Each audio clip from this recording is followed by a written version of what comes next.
Well, actually, I'm not very good at telling funny stories, so I guess I'll just leave it to other people and let them do it.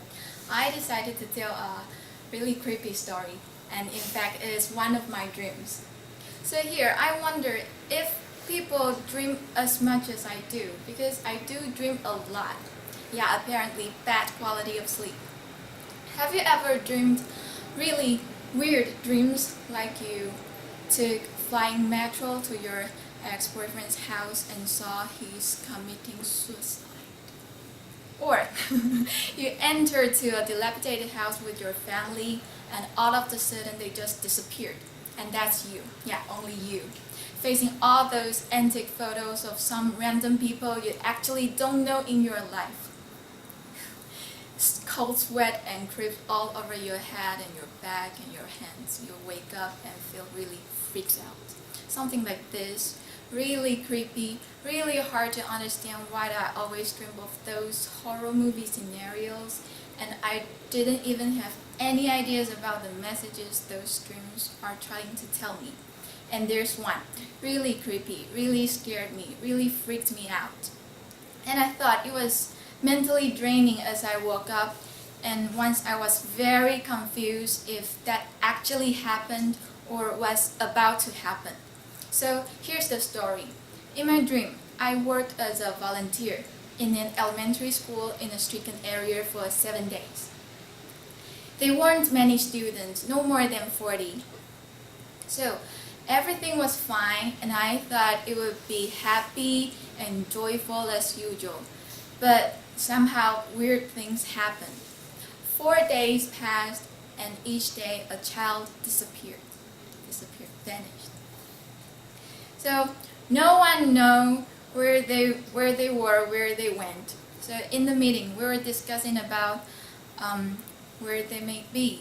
They didn't go home, they didn't go to their favorite grocery store, and the same odd things was their parents never asked us about them. So everyone could feel there's something wrong, but no one had an idea about what's going on. So after the meeting, one of our leaders wanted me to go with her into a room, and she and other leaders and our supervisor, the professor, were all in the room. I was like, what happened? What's wrong? Is it related to the missing kids? And they didn't say anything. They just handed me a piece of paper. I looked at it and I saw 7 kids' names on it, and 4 of which was those missing kids. I was like, oh my God. And I pointed at the other 3 kids' names and said, please, please don't tell me those are the kids who are going to disappear the following days with no reasons. And apparently you guys know where they were, where they went, and where they are now. And they was like, yeah, we knew they are taken away.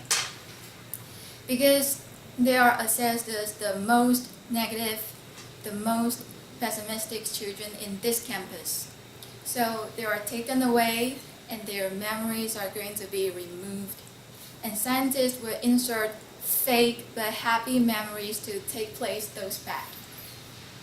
I was very shocked. I was like, why did you do that? And this is very serious, very urgent event. Why you guys chose not to tell us? And why now you only tell me? And they didn't say anything but handed me another piece of paper again. I looked at it very carefully and I was frightened to death. Because there were also 7 names on that paper sheet. And the first 1 to the 6 names were those 6 leaders' names. And the last one is mine, Huang Yishen. My name's on it. I was like, okay, so this means, and they're like, yeah. That we chose to tell is because you and we underwent this memory replacement before. And after that, the scientists sent us back to let us continue our studies. So don't worry, they'll be sent back and finish their studies. So this is the weirdest and the creepiest dream I've ever had. I don't know if it's creepy for you, but it is really creepy for me as I woke up. And usually I don't remember that many details of my dreams, but this one really scared me. I hope you guys enjoyed it. Thank you.